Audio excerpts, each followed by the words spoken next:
Sujiwo Tejo,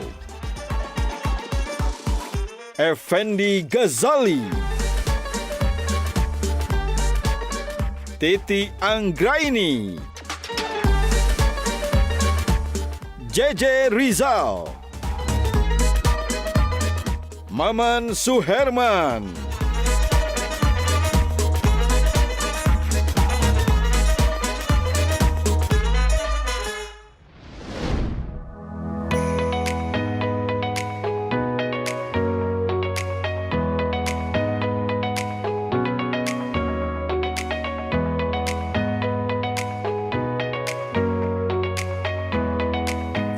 Nah, make upnya udah kan ya, saatnya tinggal ganti baju buat show kali ini. Pakai baju apa ya? Ada sih satu yang istimewa. Kita langsung aja ke wardrobe ya. Wow, bagus banget. Bagus ya? Wah, ini juga ada ya untuk cowoknya ya?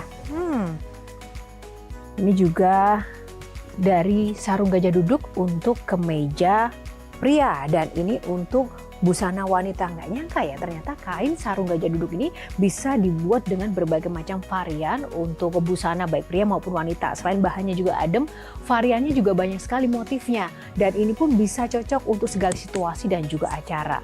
Tak dapat dipungkiri, sarung gajah duduk memang legenda Nusantara. Dan jangan lupa yang ada tulisan Arabnya.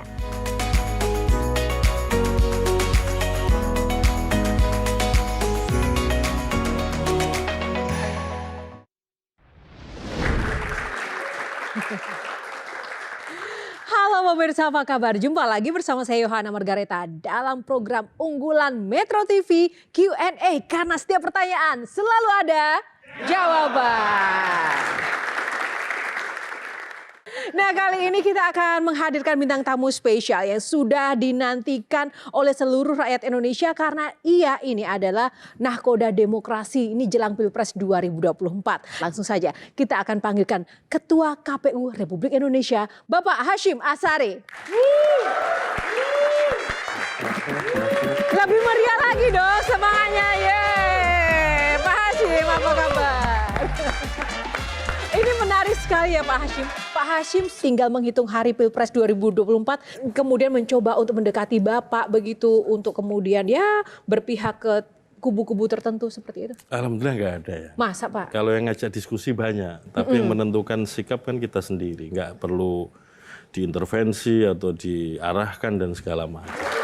Baik, terima kasih Pak. Kita langsung saja mengulik-ngulik sosok Pak Hasyim Asyari. Nah, kali ini kita akan benar-benar menggali lebih dalam lagi bagaimana seorang Hasyim Asyari menghadapi isu-isu yang akhir-akhir ini juga sering menyeret KPU dan juga khususnya netralitas KPU ya. Nanti akan ada 9 box, di dalamnya akan ada tema-tema dan kita akan buka satu persatu. Nah, kita mulai box yang pertama, Bapak pilih nomor berapa? Paling banyak lah angka 9. Angka 9 dulu, baik. Kita buka box nomor 9. Netral. Bicara soal netralitas KPU, Pak, ini menjadi pertanyaan umum ya. Setelah banyak sekali dinamika yang nanti akan bisa diulas oleh para panelis. Sejauh mana nih KPU memastikan dan meyakinkan masyarakat akan netral sampai dengan nanti perhelatan Pilpres selesai dilaksanakan? Jadi saya pribadi ya, ketika fit and proper test di DPR, salah satu komitmen saya adalah menjaga netralitas dan imparsialitas ya. Imparsialitas ini kira-kira menjaga apa ya, kesetaraan perlakuan lah. Nah, seringkali imparsialitas itu dimaknai dengan menjaga jarak yang sama dengan semua peserta pemilu. Tapi saya waktu itu memaknai bahwa imparsialitas itu menjaga kedekatan yang sama. Walaupun secara fisik jaraknya 1 meter, tapi ketika dibunyikan dengan kata-kata menjaga jarak yang sama, itu kesannya ada jarak. Tapi saya ingin memaknai bahwa yang kita jaga adalah kedekatan yang sama. Kenapa penting kedekatan yang sama? Karena prinsipnya KPU ini lembaga layanan. Melayani pemilih, melayani peserta pemilu. Dengan menjaga kedekatan dengan semua peserta pemilu, kita bisa mudah berkomunikasi, semua informasi perkembangan penyelenggaraan pemilu bisa kita sampaikan dengan dengan mudah karena kita ada kedekatan dengan semua pihak. Ngomong-ngomong soal kedekatan Tapi ya. Pak Hasim agak menghina pepatah dari Melayu kalau gitu. Kalau bisa dekat sama tanpa bingung. Kenapa Mbah Tejo? Kan kesana gunung, kesini gunung, di tengah-tengah bunga melati. Kesana bingung, kesini bingung, dua-duanya si jantung hati. Pak ketipu suara. Itu ada. Nggak mungkin kita bisa dekat ke semua orang tanpa kita bingung, Mas Hasim. Saya nggak pernah merasa bingung dan saya komunikasi dengan siapa saja peserta pemilu juga dalam perasaan yang saya hadapi dan saya alami ya merasa santai-santai saja, tidak ada hambatan. Artinya Kira-kira begitu. Ketua KPU juga nggak bisa disetir-setir siapapun, walaupun mungkin dekat dengan siapapun, begitu ya? Gitu Iya. poinnya. Oke, silakan. Guru saya dulu waktu kuliah mengatakan kalau melihat kedekatan orang-orang di lembaga-lembaga yang menentukan kekuasaan ini, lihatnya nggak boleh sekarang, visioner, lihatnya nanti. Apakah Abangda, ketua KPU kita, itu nanti sepakat bahwa seyogyanya ketua KPU itu ada jeda waktu, misalnya 5 tahun, baru masuk istana, baru masuk partai politik, baru jadi menteri, dan sekitar-sekitar itu. Saya nggak tahu ya kalau komisaris mungkin bolehlah, masa kita halangi orang jadi komisaris. Saya senang melihat orang lain bahagia. Kalau Mbak Titi mungkin beda. Cuma maksud saya yang 3 ini nih, masuk istana, jadi menteri, atau masuk partai politik. Saya sepakat dengan cara pandang itu kan. Maaf loh kalau menyulitkan masa depan ini. Saya secara pribadi ini kan tidak bisa bekerja atas nama pribadi saya. Saya bekerja kan atas nama lembaga. Yang katakanlah secara komitmen lembaga itu kan harus berintegritas, harus imparsial, harus netral dan segala macam. Ini harus saya jaga. Karena representasi lembaga itu kan pada orang-orang ya, termasuk saya sebagai ketua KPU. Pernah mendengar juga bahwa Bapak dicap orangnya Jokowi seperti yang disampaikan Mbah Tejo? Karena mungkin di antara yang lain-lain, Mbak Titi sebagai teman yang mengamati KPU pasti paham betul lah. Orang jadi anggota KPU sampai 2 periode kayaknya jarang-jarang ya. Periode kemarin ada Mas Arief Budiman dengan saya.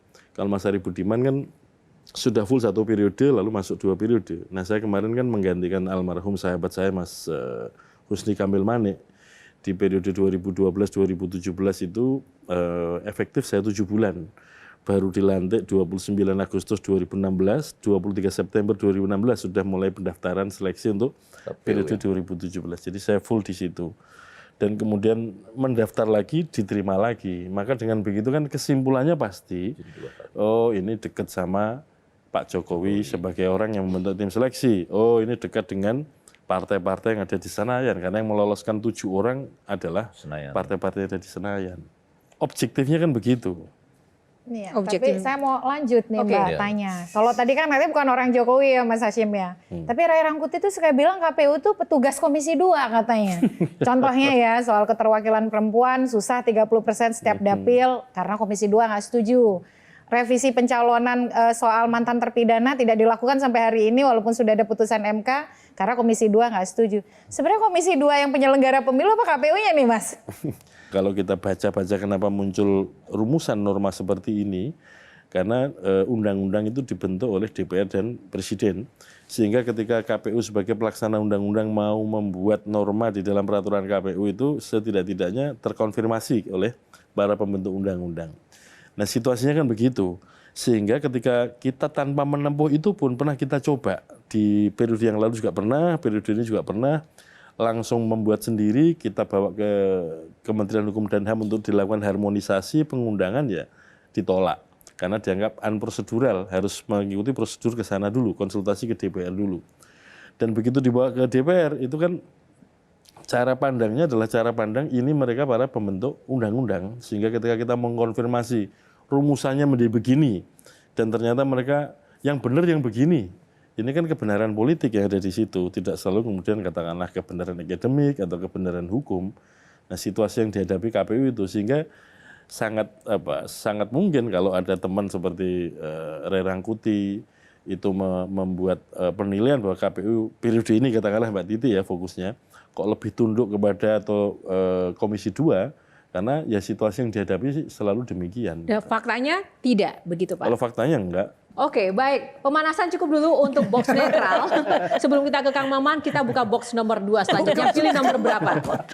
Di atasnya 9 ya, 6. Nah, 6. Memang menghindari 1, 2, 3 ya kan Pak Hasim. sesuai dengan apa yang kita 2024. Oh. Langsung saja Kang Maman, silakan. Nah, bicara 2024, menjelang 14 Februari saja KPU Pulau Aru babak belur. 5 komisionernya ditahan semua. Akankah pemilu kita nanti sempurna atau bahkan di Aru tidak ada suara? Peristiwa di Kepulauan Aru itu, mohon maaf ya, sebetulnya sudah bisa kita prediksi sejak awal, Kang Maman. Mengapa? Pada waktu itu ada pilkada situasi COVID. Ya. Seingat saya nih Kang Maman, konsolidasi tentang apa yang diperlukan, jumlahnya berapa oleh KPU pusat, tapi nanti yang klik untuk pengadaan kan masing-masing KPU daerah karena anggarannya memang APBD. Rupa-rupanya ketika konsolidasi dilakukan KPU pusat belum selesai, KPU Aru sudah mengadakan terlebih dahulu. Angkanya mungkin sekitar 2 miliar. 2,8 M. Ya, itu yang kemudian sejak saat itu sudah kita tegur, ini kok bisa, tapi kan sudah terlanjur membuat komitmen dengan apa penyedia. Oke, pertimbangan jadi itu. Ya, tapi yang kedua tuh soal simulasi ya. soal Kenapa calonnya cuma 2? Nah, Soal sering sekali misalnya Pak Idam tuh bilang human error gitu ya. Mesti kan Mas Hasim ini kan bisnisnya KPU ya, 5 tahun sekali tuh pasti ada pemilu. Ya. Kok bisa gitu simulasi hanya 2 paslon? Di internal tuh gimana ya saling cek di antara sesama Jadi begini, komisioner? Tapi gini ya, kita tidak ingin membahas isu per Detail. isu karena akan sangat panjang. Tapi secara umum kontrol dari KPU itu Pak. sedikit aja ya soal ini ya. Ini kan simulasi juga ada kaitannya dengan pematangan simulasi Sirekap, sistem informasi rekapitulasi hasil penghitungan suara. Jadi pertimbangannya, kalau mau dibikin calon persis seperti calon presiden wakil presiden yang ada sekarang ini ada 3, itu akan memudahkan membangun Sirekap. Tapi yang namanya simulasi itu kan pasti hasilnya ada yang menang, ada yang kalah. Dikesankan KPU mendesain, sudah ada yang menang, sudah ada yang kalah di bagian awal. Maka untuk menghindari itu, kita mengajukan pilihan 2 atau 4, artinya 2 calon atau 4 calon. Dan rupa-rupanya kemudian yang secara teknis memudahkan itu yang 2 calon. Putra Pak Jokowi itu ikut terlibat pemilu. Oh, ini kayak pertanyaan debat. Jangan. Enggak, boleh.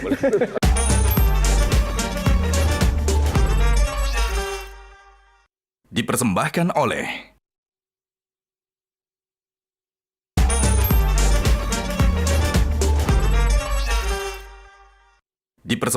oleh Kita lanjut dulu ya ke box selanjutnya, Pak Hashim Asyari. Nomor berapa Pak? 8. Nomor 8. Sorry. Nomor 4. Nomor 4. Baik, Bagi kita dua, bagi buka. 8 bagi 2, 4. Play or pass, Pak? Bapak pilih play or pass? Lewat. Lewat ya, pass. Baik, selanjutnya kalau gitu nomor berapa yang dipilih? Nomor berapa, Pak? Waduh. Enggak, Harus sebut Pancasila, akhirnya. Mas. Harus sebut, Pak. Pancasila. Sudah takdir nomornya dari 1 sampai 9 Ya, nggak soalnya. apa-apa. Saya belain nanti. Ya. Nomor 2 boleh. Oh, Nomor 2, kita buka box ini nomor kebetulan 2. loh, ini kebetulan. Money politics. Wow. Oke, Ini juga kebetulan. Jadi loh ini. kebetulan. Kenapa Kang Maman tadi buka money politics langsung, nah gitu. Bukan. Angka 2 saya sambung dengan Ege tadi. Iya. Dan Mbak Titi. Kenapa di simulasi cuma ada 2 gambar? Apakah ini sinyal semesta bahwa akan ada 2 putaran? Silakan Pak. Kalau ini prinsipnya ya, saya kira Mbak Titi, kita yang sama-sama belajar soal ini paham bahwa salah satu karakter pemilu demokratis adalah predictable procedure but unpredictable result. Aturannya ada kepastian, tapi hasil nggak bisa diprediksi. Oke. Jadi kalau saya ditanya, ini 1 putaran atau 2 putaran, saya nggak bisa menentukan sekarang. Karena yang punya hak untuk menentukan perolehan suara itu kan setelah kita tahu rakyat mengekspresikan pilihannya. Maksudnya gimana? Bisa 1 putaran gimana? Atau mungkin Kang Ege silakan Nah, untuk kalau saya mau menjelaskan. nanya ini saya mau nanya nih, karena tadi sudah disampaikan 1 atau 2 putaran, ya kan? Sementara teman-teman kita, saya dengar dari luar itu ya, ada teman saya Mehmet dan kawan-kawan itu, misalnya mengatakan bahwa kalau 1 putaran, jangan ketawa-ketawa ini serius, itu bisa hemat banyak uang negara. Kalau nggak salah 22 triliun. Ini loh money kan, maksudnya money. Ya, Itu kan agak, menurut saya ini KPU juga harusnya menyatakan sesuatu ini terhadap pajakan gini. Karena apa? Ini kan seakan-akan mengatakan Ayo kita mengarah ke sana, kalau enggak negara rugi. Padahal kan tadi Pak Ketua KPU sudah mengatakan, ini intinya menegakkan demokrasi loh ini. Bukan pada persoalan menghemat berapa Dan itu kan uang kita, Bang. dan itu uang kami-kami ya kan. Dan kebetulan sekarang uangnya diberikan cukup lah gitu ya kepada KPU yang sekarang. Gimana pendapat Pak Ketua KPU? Jadi karena unpredictable, nggak bisa diprediksi sebagai Nggak penyelenggara. terhadap seruan tadi. Saya mulai dari sini dulu. Iya. Sebagai penyelenggara pemilu karena nggak bisa memprediksi apakah 1 putaran, apakah 2 putaran, kan sangat mungkin terjadi 2 putaran. Maka juga harus merencanakan pembiayaan kalau terjadi 2 putaran. Dan itu sudah dilakukan sejak KPU penyelenggara pemilu 2004, 2009, 2014, 2019, dan 2024 ini. Jadi menjadi satu kewajaran sebagai penyelenggara yang nggak bisa memprediksi apakah 1 putaran atau 2 putaran, harus disiapkan perencanaan plus anggarannya untuk 2 putaran. Kalau Bung Effendi ikut pemilu, biayanya 1 triliun, 100 juta, itu pasti berusaha keras. Kalau 1 triliun lebih berusaha keras lagi. 100 triliun lebih mati-matian lagi untuk menang. Kalau 2 putaran, ini biayanya lebih dari itu. oh lebih menderita kalau 2 putaran. Bukan biayanya rasa malu. Sudah dikorbankan. Undang-undang ditera, ini ditera. Merasa malu tuh nggak ada nilainya. Berarti harus Sudah menang. dicat, sudah Teratur maksudnya terabas. Diterabas. Teratur maksudnya terabas. Berarti harus menang. Aku cuma mau dengar Pak Ketua KPU ini menanggapi isu soal kan kalau 1 putaran lebih hemat ongkos. Demokrasi itu ada ongkosnya. Ya, jadi emang kita perlu ongkosin. Yang penting demokrasinya tegak. Loh kalau ongkosnya rasa malu, itu harus menang. Loh kalau aku loh sebagai 3GTP, bener nggak sih? Gitu loh. Kalau itu bukan komentar ketua KPU, komentar ketua tim sukses. Silakan Bang. Untung saya nggak milih ketua KPU. Untung itu cuma bersahabat ya dengan Ketua KPU. Tapi terkait dengan tema ya Mas Hashim, ini kan soal money politics. Apa aja bisa dilakukan? Konon katanya suara kita kan di tangannya penyelenggara ya, yang ngitung yang ini. Ada nggak yang nawarin uang ke Mas Hashim? Nggak ada Mbak Titi. Masa sih Mas? Yakin, hak ya. Pernah nyoba nawarin uang? Enggak, alhamdulillah enggak. Tapi pernah dengar nggak Mas? Karena selama ini kalau ada orang caleg atau pimpinan partai atau siapapun ngomong, Mas, kalau di lapangan katanya ada tawar-menawar, ini saya bilang jangan percaya. Karena apa? Itu nggak akan mungkin dilakukan karena apa? Dilihat banyak orang.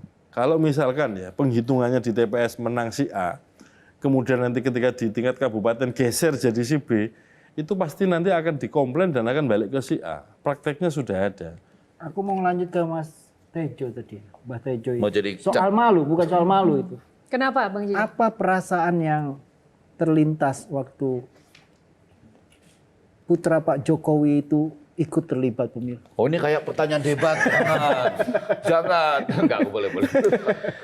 Kalau saya begini Mas, gugatan di Mahkamah Konstitusi itu kan ada 2 jenis ya. Pertama adalah sengketa pemilu, yang kedua adalah uji norma undang-undang. Nah yang terjadi ini kan uji norma undang-undang. Bahwa norma ini kemudian berubah atau tetap siapa yang memanfaatkan kan waktu itu kita juga nggak tahu ya. Tapi akan berbeda kalau sudah berkaitan dengan kasus-kasus konkret. Sengketa hasil pemilu ini kan kemudian pertanyaan utamanya ada orang mengklaim ini suara saya, bukan suara dia. Nah kemudian dari situ akan diperiksa dan MK akan menetapkan ini suaranya siapa.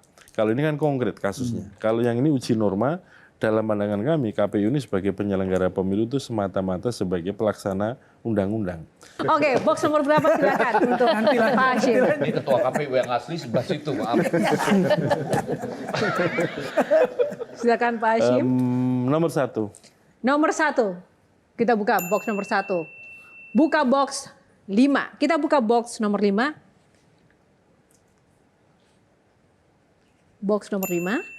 Bilik suara. Oke, gimana Mbak Tejo soal bilik suara ini?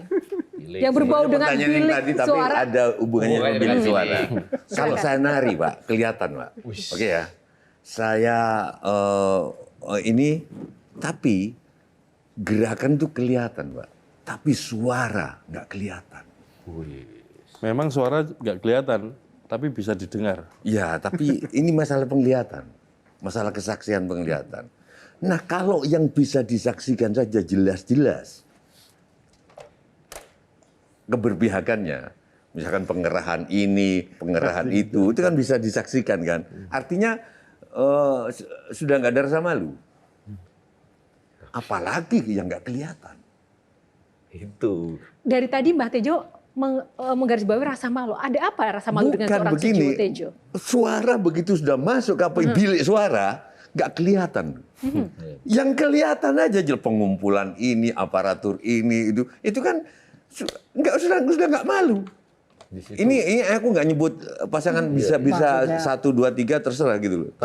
Tapi maksudku kalau itu saja sudah nggak malu, udah bisa dilakukan, apalagi yang nggak kelihatan. Tapi ya saya berbedanya. Apalagi yang nggak kelihatan. Saya mau apalaginya sama. Ya, sniper itu bisa ke ketua KPU.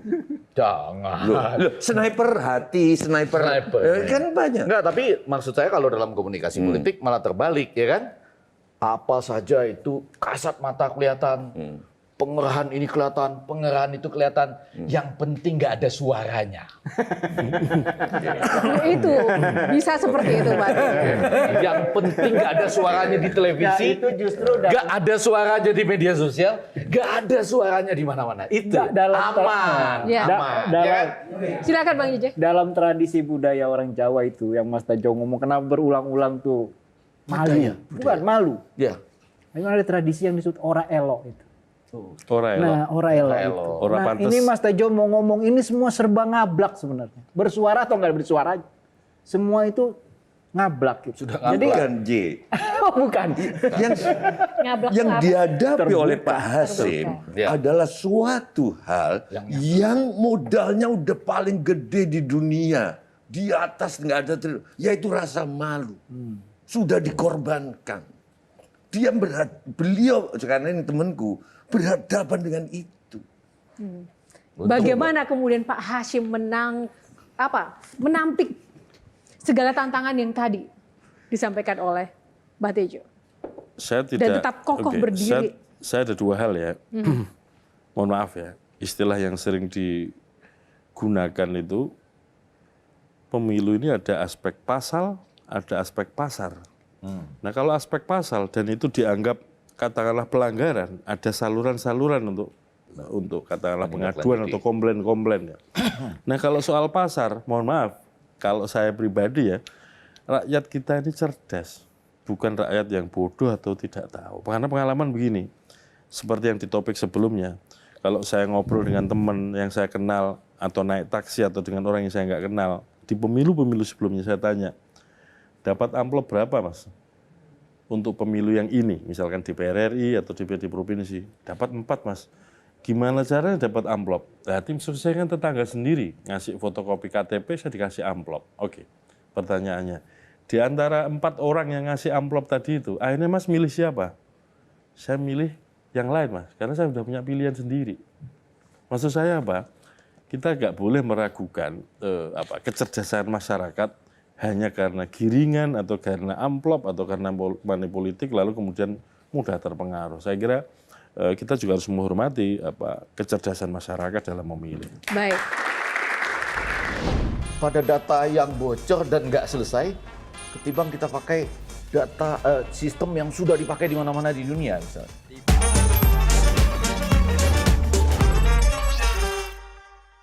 Dipersembahkan oleh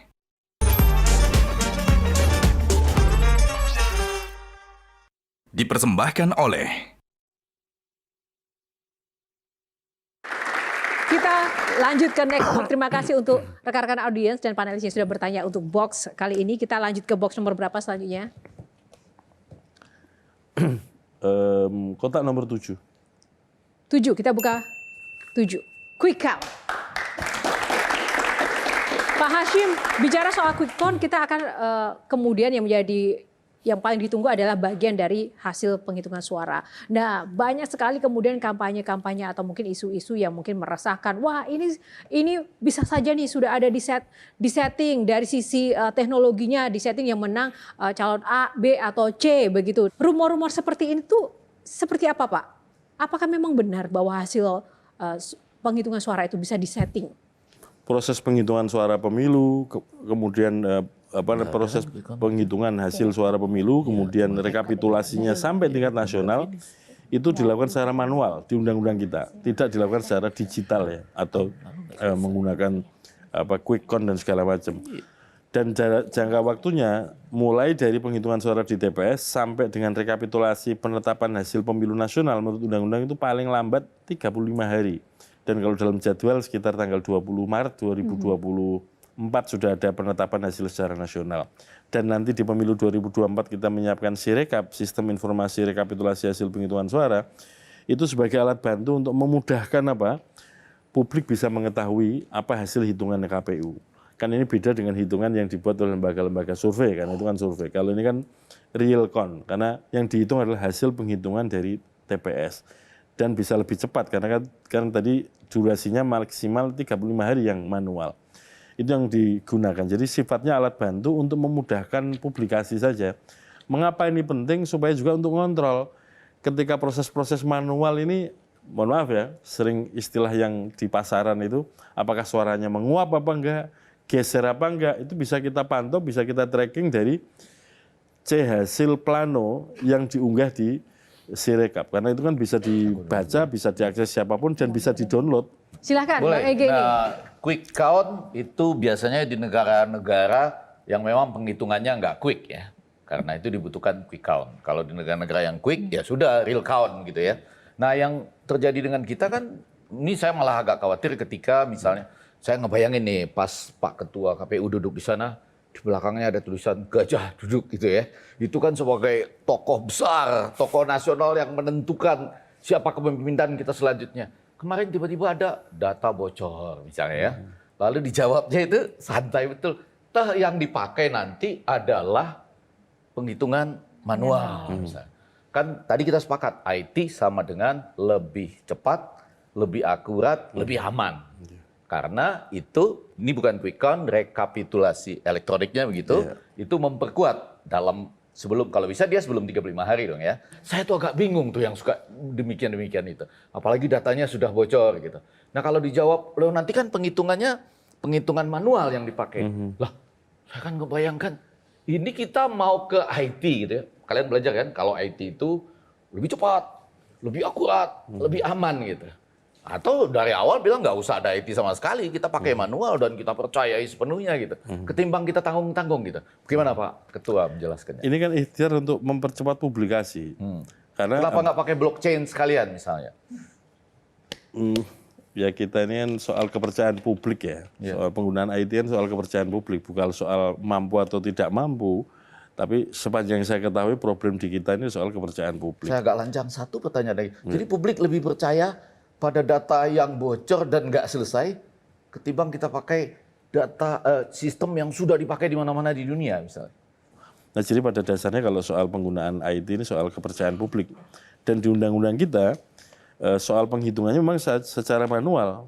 Memang kesannya kemudian kalau dilakukan secara manual ngapain sih bikin ini? Ya kalau bikin manual yang tahu kan orang-orang tertentu. Saksi partai, orang caleg dan segala macam. Publik nggak akan tahu perkembangan suaranya bagaimana. Tapi kalau kita publikasikan ini, katakanlah partai nggak ngirim saksi saja bisa mendownload, bisa mendapatkan hasil penghitungan suara itu. Lalu sepenting apa sih sebenarnya debat? Kalau dia pasti akan memarahi saya, debat itu adalah alat intelektual gitu kan ya. Oke, habis kamu nanti Bang JJ. Sementara pasar kita rata-rata adalah orang yang hanya sekolah rata-rata 7 tahun di Indonesia sekian puluh %. Silakan Pak. Ada macam-macam metode kampanye. Salah satu metode kampanye adalah debat pasangan calon. Semata-mata kami menjalankan tugas itu saja. Bahwa soal efek ataupun kampanye yang di luar metode ini punya efek atau enggak kan yang akan tahu adalah masyarakat. Ngefek apa enggak? Maksud saya gini, debat ini dipusatkan di Jakarta misalnya. Kita udah tahu hasil riset debat-debat sebelumnya hanya mempengaruhi 1-2%. Kenapa nggak langsung misalnya debat itu di kampus, debat itu di masyarakat, tidak dipusatkan di seperti itu supaya rakyat lebih tercerahkan? Kenapa KPU mengorganisirnya hanya di Jakarta? Pertimbangannya diantaranya begini, kalau harus ke daerah, ini kan ada risiko perjalanan, ada risiko kesehatan. Kalau ada apa-apa dengan pasangan calon, KPU juga yang disalahin nanti. Kalau di Jakarta itu daya jangkaunya lebih memudahkan. di bagian awal kita pernah punya ide, nanti debat pertama kita taruh IKN. Tapi kemudian nggak jadi gara-gara Pak, waduh IKN jadi isu perdebatan antar pasangan calon. Kalau Bisa politis. kita kalau taruh sana nanti dianggap KPU mendesain ini mengarahkan ke siapa, akhirnya kita batalin. Saya Oke. tidak mau ada di sini. Oke, baik kalau Bang JJ. Ya kalau buat saya debat itu penting ya. Ya. Karena Pertanyaan gimana ya, juga kan bukan kita pernyataan. memilih pemimpin ya. Bangsa ini kan dibikin itu oleh minoritas kreatif ya.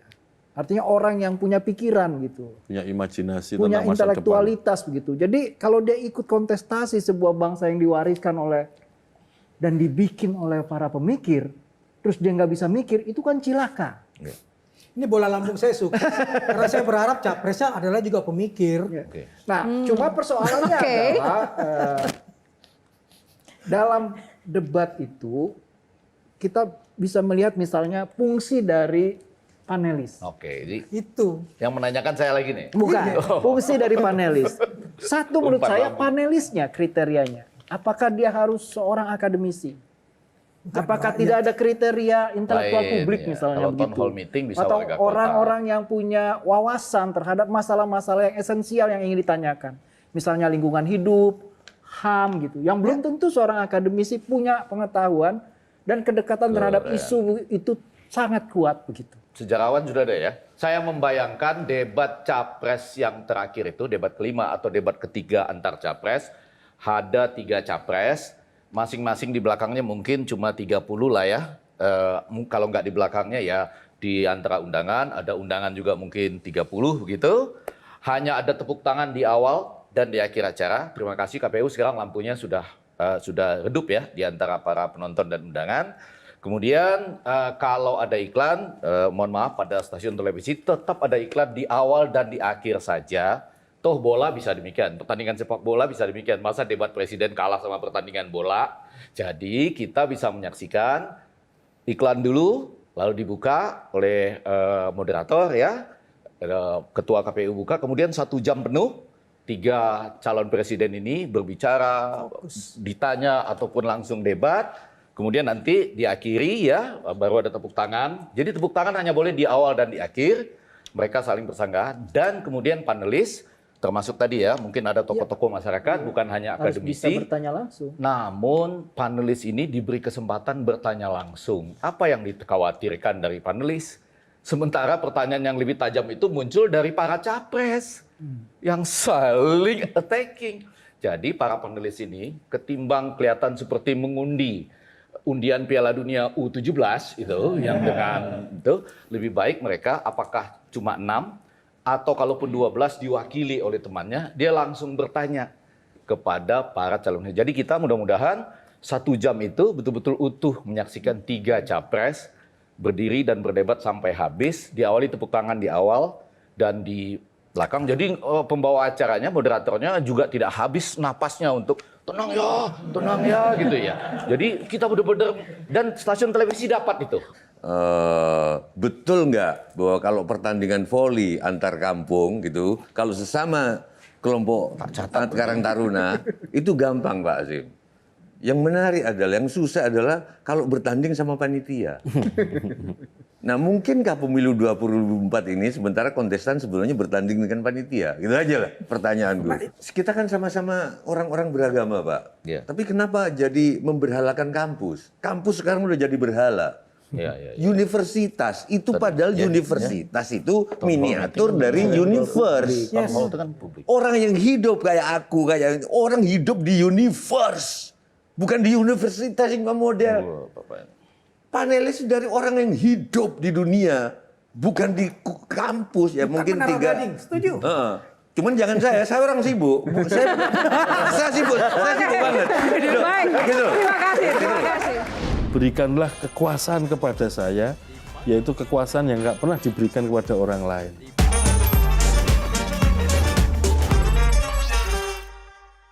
Dipersembahkan oleh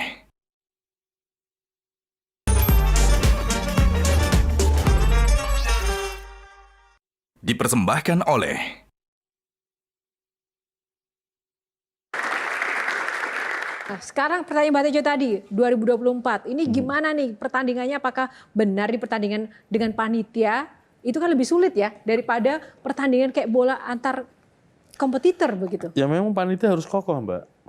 Kayak kita lihat liga-liga sepak bola di Inggris misalkan, di Prancis, di Jerman yang terkenal atau Spanyol yang sepak bolanya ketat-ketat itu. Penyelenggara harus kokoh. Kalau penyelenggara kokoh dan kemudian dianggap menjadi ikut berkompetisi, ini yang bahaya. Jadi penyelenggara itu kan harus katakanlah menyiapkan segala sesuatunya. Kalau mau ideal ya, aturan harus sudah selesai semua sebelum peluit ditiup memulai pertandingan. Kalau pemilu kita ini kan enggak. Pemilu udah jalan, tiba-tiba di tengah jalan aturannya diubah melalui putusan MK. Ini kan menjadi problem. Ibarat pemain sepak bola, ada orang sudah mengegulkan ke gawang, tapi sebelum mengegulkan dia sliding. Sliding ini menurut aturan yang lama itu sebetulnya nggak pelanggaran, dianggap gol. Tapi tiba-tiba muncul aturan baru bahwa yang kayak gini ini pelanggaran, akhirnya menganulir gol. Oke, terakhir saya berikan kesempatan untuk Mbak Tuti untuk menyampaikan harapannya. Saya pengen tanya, bukan kalau capres-capresan suka nanya skor, saya juga mau nanya skor.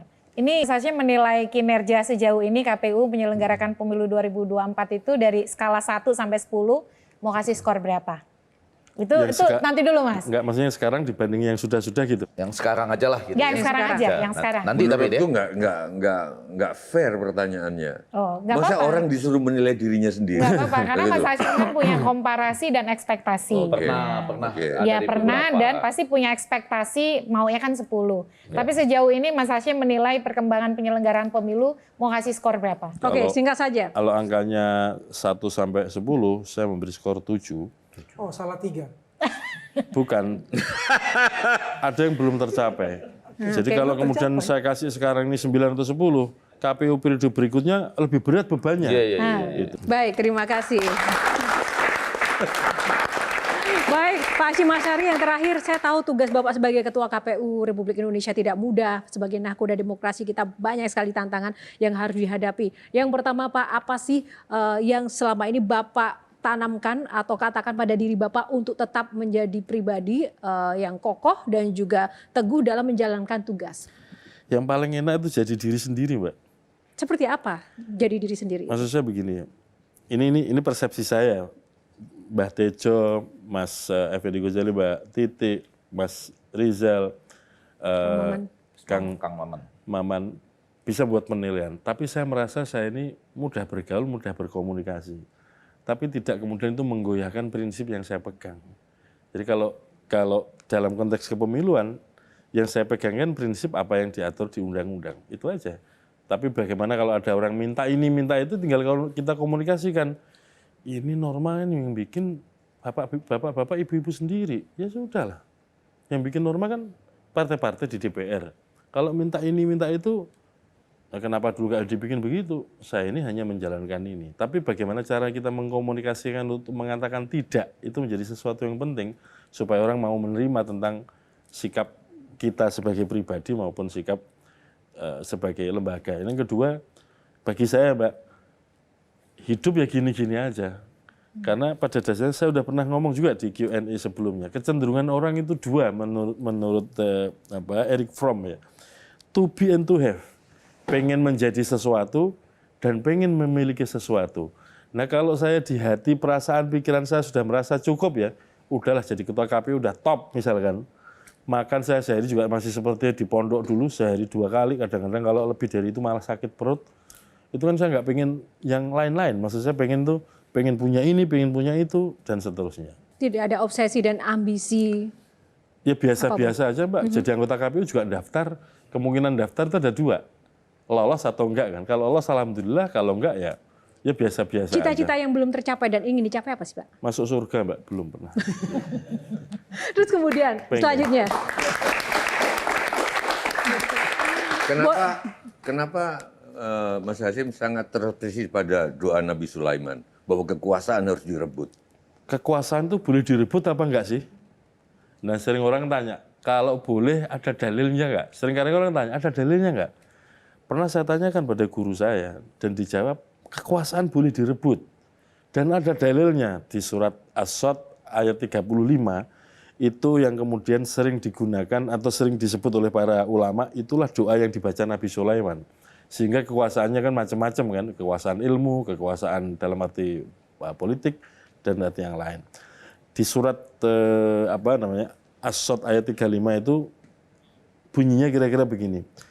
Rabbi firli wahabli mulkan la yambagi li ahadin min ba'di innaka antal wahhab. Jadi literally terjemahnya kan, ya Tuhan, ya Allah, ampuni hambamu ini. Berikanlah kekuasaan kepada saya, yaitu kekuasaan yang nggak pernah diberikan kepada orang lain. Jadi ini dalil bahwa kekuasaan itu boleh direbut. Tapi yang orang sering lupa, kan harus diawali dengan Rabbi firli. Untuk meraih kekuasaan atau kalau mau menjabat atau menjadi penguasa, itu harus banyak istighfar dulu. Menyadari bahwa dirinya orang lemah, punya salah banyak, sering maksiat, supaya nanti ketika memimpin itu ya relatif beban-beban keduniawiannya tentang pernah salah, pernah berbuat dosa itu ringan, melangkah memimpin nggak ada beban lagi. Baik, Pak Hashim terakhir, sekarang harapan dan juga pesan untuk masyarakat Indonesia jelang Pilpres 2024. Silakan Pak. Coblosan pemungutan suara untuk pemilu 2024 akan dilaksanakan pada hari Rabu 14 Februari 2024 untuk di Indonesia. Saya ingin mengajak pemilih di Indonesia untuk hadir memilih di TPS-TPS di mana para pemilih terdaftar di daftar pemilih tetap.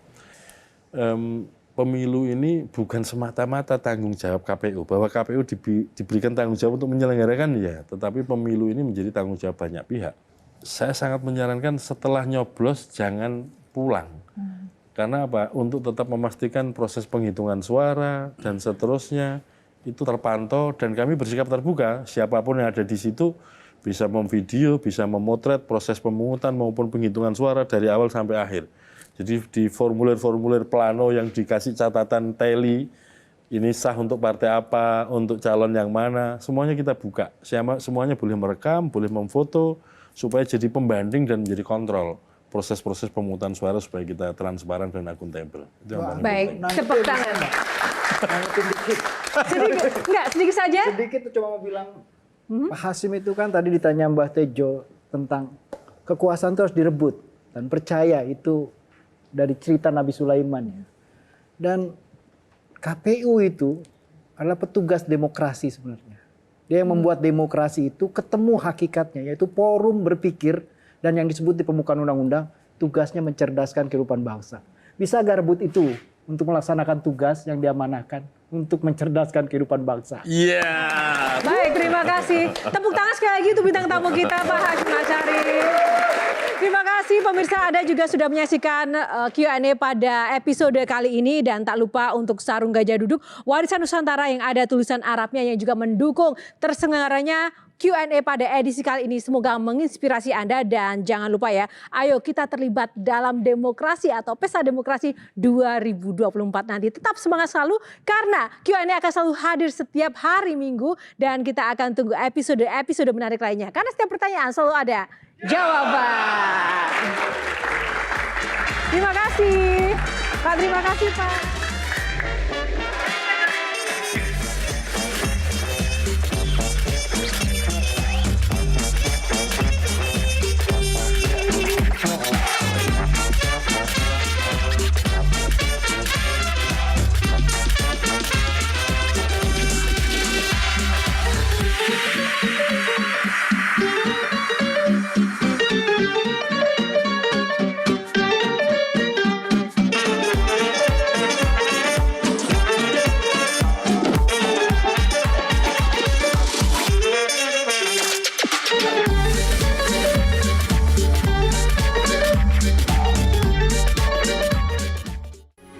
Metro TV